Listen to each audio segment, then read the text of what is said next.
Llegan despeinados a la residencia de Gian y apenas si pueden sostenerse la mirada. La vergüenza lo dice todo. Los empleados los reciben y comentan que seguro querían un tiempo a solas en un lugar bonito, y ellos, al unísono, gritan que no. Se miran y vuelven a evitarse. Gian, dudando sobre qué decir, termina sugiriéndole que vaya a descansar, que seguro está cansada. Ella asiente y se va buscando su mirada, pero cuando la encuentra, los dos vuelven a apartar los ojos. Wii-Yu no puede dormir. Da vueltas pensando en lo que pasó en el yate, intenta sacárselo de la cabeza y no puede, así que decide quitarle importancia. No es para tanto, se dejaron llevar, ni que se le hubiera arrojado encima. Lo piensa, y vuelve a desesperarse. Gian, en cambio, está tranquilo y emocionado a la vez, recordando con una sonrisa enorme y el corazón a punto de salírsele cada momento en que la tuvo cerca. Él sale y camina hacia la habitación de ella. Wii-Yu sigue en su cabeza preguntándose qué va a hacer ahora, hasta que lo ve parado en el umbral y escucha que la llama. Gian está a punto de llamarla de nuevo, pero sonríe, decide darse la vuelta y se va. Eso la alivia, aunque igual tiene que ordenarle a su corazón que deje de latir tan rápido. A la mañana siguiente ella intenta salir haciendo el menor ruido posible, pero Gian le pregunta qué le pasa, y del susto ella pierde el equilibrio. Él corre a sujetarla. Se quedan mirando y Wii-Yu, sin poder evitarlo, baja la vista a sus labios antes de reaccionar y separarse. Nerviosa, balbucea que tiene que ir al trabajo y sale casi corriendo. Él no puede contener la risa al verla así y sabe perfectamente que fue él quien la puso de ese modo. Wii-Yu va a la iglesia a pedir que le hagan un exorcismo porque ese beso simplemente no la abandona. Al salir se encuentra con Jong-woo, que le pide que lo espere un momento. Justo entonces llama a Gian, preguntándole si está libre para ver algunos detalles de la boda, pero de pronto escucha la voz de Jong-woo al fondo y el buen humor se le va de golpe. Wii-Yu lo corta diciéndole que lo llama después. Jong-woo conduce contento, y ella, al notarlo, le pregunta si también le gusta manejar, que el príncipe sonríe igual cuando está al volante. Lo dice con una sonrisa, como recordando algo bonito, y agrega que Gian a veces puede ser algo infantil. A Jong-woo se le borra la sonrisa de inmediato. Llegan a su destino y antes de que ella baje, él le pide que no se encariñe demasiado, que eso solo encarecerá el divorcio en dinero, en reputación o en el corazón. Wii-Yu lo mira un momento, luego suelta una risa burlona preguntando si de verdad la cree tan tonta, y se despide. En el palacio, el pequeño rey debe elegir la fecha más propicia para la boda de Gian. Cuando éste entra a preguntarle, el rey responde que la más cercana posible, pero Gian le sugiere una un poco después, que así tienen más tiempo. El pequeño acepta sin dudar y estampa su sello. Wii-Yu, por su parte, ha decidido dejarle su empresa de belleza a su hermano, con una advertencia clara: si la arruina, lo elimina. El hermano se pregunta si no será una trampa para deshacerse de él, y no está muy lejos de la verdad. El plan de Wii-Yu es que su padre se dé cuenta de que es un incompetente y la nombre a ella como sucesora. Esa tarde llega la prueba de vestuario. Gian ya está ahí y en todo momento le busca la mirada, pero Wii-Yu sigue esquivándolo, hasta que inevitablemente quedan frente a frente. Él se acerca levantando la mano y ella, nerviosa, le pregunta qué pasa. Él le pide que se quede quieta y roza apenas su mejilla para apartar un mechón de cabello. Eso es suficiente para ponerla colorada, y él lo disfruta enormemente, sobre todo cuando los empleados también lo notan. En medio de todo eso, Wii-Yu se entera de que al día siguiente tienen una cena organizada con su familia. Intenta buscar la forma de evitarlo, pero Jae-young le informa que su padre ya fue notificado y aceptó. Como si fuera poco, Wii-Yu recibe otra noticia. Deberá pasar un examen para evaluar su estado de salud y fertilidad. Esto último la toma por sorpresa. A Gian no tanto, aunque igual se queda mirándola. Le explican que los herederos son la prioridad y que se fijará una fecha para consumar la unión. Wii-Yu se enrojece inmediatamente y Gian disfruta cada segundo de esa reacción. Pero cuando el médico menciona que ella tiene el pulso elevado, él pide a todos que se retiren para poder conversar con ella. A solas le pregunta si le pasa algo porque está actuando raro. Wii-Yu no lo mira, pero cuando por fin lo hace, le dice que el raro es él, que se ha portado muy dulce, y además la mira con esos ojitos de ciervo.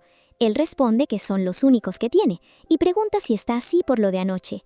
Wii-Yu, quitándole importancia, dice que no fue nada, que fue la vibra del momento, que con cualquier extraño hubiera pasado lo mismo. Jian se queda pensando y responde despacio que para él no, que no fue solo la vibra, sino porque fue con ella. La reina madre, al enterarse de que Jian anda nervioso cerca de Wei-Yu, decide invitarlo a caminar para ver qué averigua. Él le pregunta si ella y su hermano, habiendo crecido en ese mismo mundo, lograron la felicidad.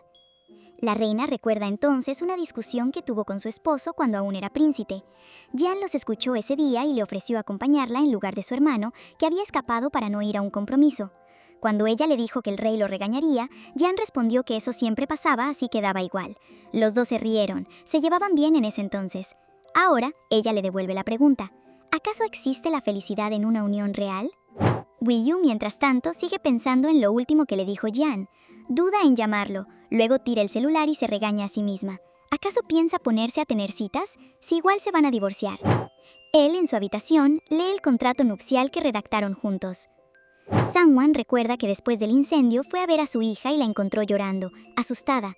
Le dijo que pronto la prensa anunciaría la muerte del rey y que había que asegurarse de que el príncipe heredero ascendiera al trono. Su hija respondió que el rey había abandonado a su propio hijo, que iba a destituir al príncipe heredero y abdicar a favor del gran príncipe Jian. Gritó que ya había redactado el edicto real y que lo que hizo fue por el bien del príncipe heredero y que fue ella quien inició el incendio. Jian abre su caja fuerte para guardar el contrato nupcial y saca un papel viejo y frágil, el edicto que su hermano escribió antes de morir. Jian lo sabía desde hace mucho. La última voluntad de su hermano era que él fuera el siguiente rey. Al día siguiente es la comida con la familia de Wei-Yu. El padre saluda con cortesía, el hermano está nervioso y emocionado porque el príncipe lo llama cuñado y Wei-Yu ya está harta de estar ahí desde que llegan. Comienzan a comer y Tae-yu, con el alcohol de por medio, empieza a irse de boca, aunque su esposa está ahí para frenarlo y disculpar cada torpeza. Hasta que el padre toma la palabra y le pide a Jian que valore a Wei-Yu, que ella siempre ha tenido la autoestima alta y él esperaba que terminara con alguien inferior, así que verla unirse a la familia real le genera cierta preocupación. Jian le responde que no se preocupe, que así será. Pero el papá replica que si no lo hiciera no se lo estaría pidiendo, que el palacio es un lugar de tragedias. Wei-Yu suelta una risa irónica y pregunta en voz alta dónde estaba ese padre preocupado cuando tuvo el accidente. Corta a su padre antes de que hable y le pregunta directamente por el regalo de bodas. Cuando Tae-yu se casó, a la familia de su esposa le dio acciones y un edificio, y, con los ojos hechos agüita, agrega que espera que para su única hija tenga algo. Se pone de pie, diciendo que terminen de cenar sin ella, que creyó poder controlarse pero ve que no, y se va. Jian se levanta de inmediato diciéndoles que irá con ella. Entra al cuarto de Wei-Yu y se queda observando la enorme cantidad de medallas y diplomas que cubren las paredes. Ella le pide que baje, que volverá cuando se calme, pero él se sienta a su lado y le recuerda lo que pasó con la reina madre, y comenta que parece que le agradó a su padre. Wei-Yu responde que solo está actuando, buscando la forma de sacar algo a cambio. Jian, serio, le dice que no importa, porque él sí es sincero y puede darle todo lo que le pida. Wei-Yu le pregunta si siente algo por ella o si fue solo porque fue su primer beso, que sabe que es una mujer hermosa, pero que sus ojos brillan demasiado cuando la mira. Jian se ríe, voltea a verla y responde que le gusta, que es la primera vez, y le pregunta si se arrepiente o si acaso tiene miedo de que no quiera divorciarse. Que no se preocupe, que no quiere atarla, pero que acepte lo que le ofrece, dinero, estatus o su corazón. Se quedan mirando en silencio, la tensión crece, hasta que ella la rompe diciendo que siempre tuvo más dinero que él, y los dos terminan riéndose. De regreso en la residencia, Jian está a punto de tomar su mano cuando ella la levanta para contestar una llamada de Jong-woo. Lo mira como preguntándole si puede contestar, y él le dice que sí. Conversan y en un momento pone el altavoz. Jong-woo le pregunta a Jian si todo salió bien, y él responde que su suegro lo adora. Wei-Yu corta el altavoz y sigue hablando con Jong-woo con mucha confianza. Jian nos escucha, los celos no tardan en aparecer.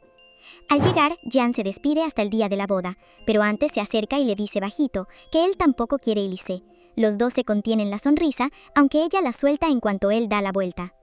Al día siguiente, Jian aparece en la oficina de Jong-woo sin avisar. Lo primero que dice es que le gusta Wei-Yu y que quería que lo supiera para que cuide su conducta. Jong-woo lo piensa y le pregunta si Wei-Yu lo sabe, y que mejor no le complique las cosas porque eso no es lo que ella necesita de él. Jian lo mira fijo y le pregunta por qué entonces no fue él, que si lo que ella buscaba también podía dárselo, quizás sea él quien tiene algo que ella quiere. Jong-woo lo piensa y no responde. Camino a casa, Jian ve cómo retiran un anuncio de Wei-Yu promocionando su marca. Le explican que nadie de la realeza puede autopromocionarse. Le escribe pidiéndole que coma y que no debió dejar que quitaran su anuncio, que debió aprovechar hasta el último segundo para ganar dinero. Ella lee el mensaje y sonríe sin poder evitarlo. Se da cuenta de que sus compañeros la están mirando, guarda el celular y hace lo posible por disimular esa sonrisa de emoción. Llega el tan esperado día de la boda. Jian se está colocando el traje cuando pregunta ¿dónde está Wi Yu? La dama Choe le recuerda que debería dirigirse a ella con más respeto. Entonces Jian corrige, despacio, saboreando cada palabra. ¿Dónde está mi esposa? Decirlo así lo emociona, aunque guarda la compostura. Del otro lado, Wi Yu está siendo preparada en su habitación cuando llega su cuñada para revisar que todo esté en orden con la etiqueta. Recordemos que ella sí es de la nobleza. Yong-woo llama a Wi Yu para saber si todo va bien, pero debe cortar cuando la reina madre lo saluda y le pregunta si está bien. Él, confundido, pregunta por qué no lo estaría. La reina sonríe y le dice que solo esperará hasta el día en que no pueda contenerse más, y se retira. Wi Yu ya está lista. Su familia la mira y no puede decir nada. Está deslumbrante. La cuñada lo confirma en voz alta. Los empleados también sonríen.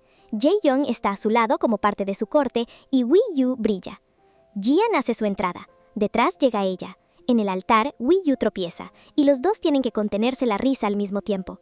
La ceremonia sigue su curso, y cuando el padre de Wi Yu da sus palabras, ella responde a regañadientes, y queda desconcertada cuando él, en voz baja, le dice que no baje la mirada porque la hace ver débil.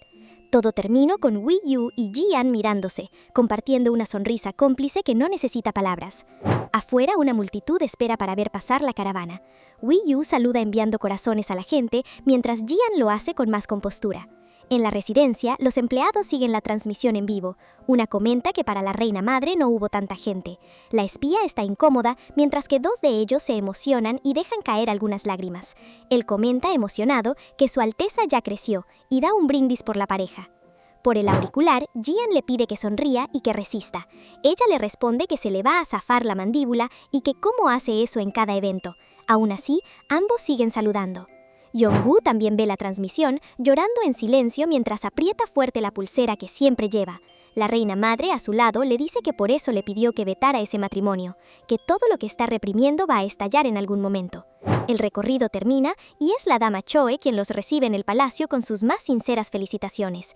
Jian le dice bajito a Wi Yu que felicidades por alcanzar su nuevo estatus. Ella le sonríe y tomados de la mano entran al palacio donde los esperan el pequeño rey, su madre y los miembros del gobierno. Yong-woo es quien, a nombre del gabinete, les da sus felicitaciones, primero a Jian, luego a Wi Yu, que lo mira sonriente. Él traga saliva y le dice con dificultad que la felicita. Wi Yu agradece, pero de pronto comienza a toser con fuerza, la vista se le nubla y cae.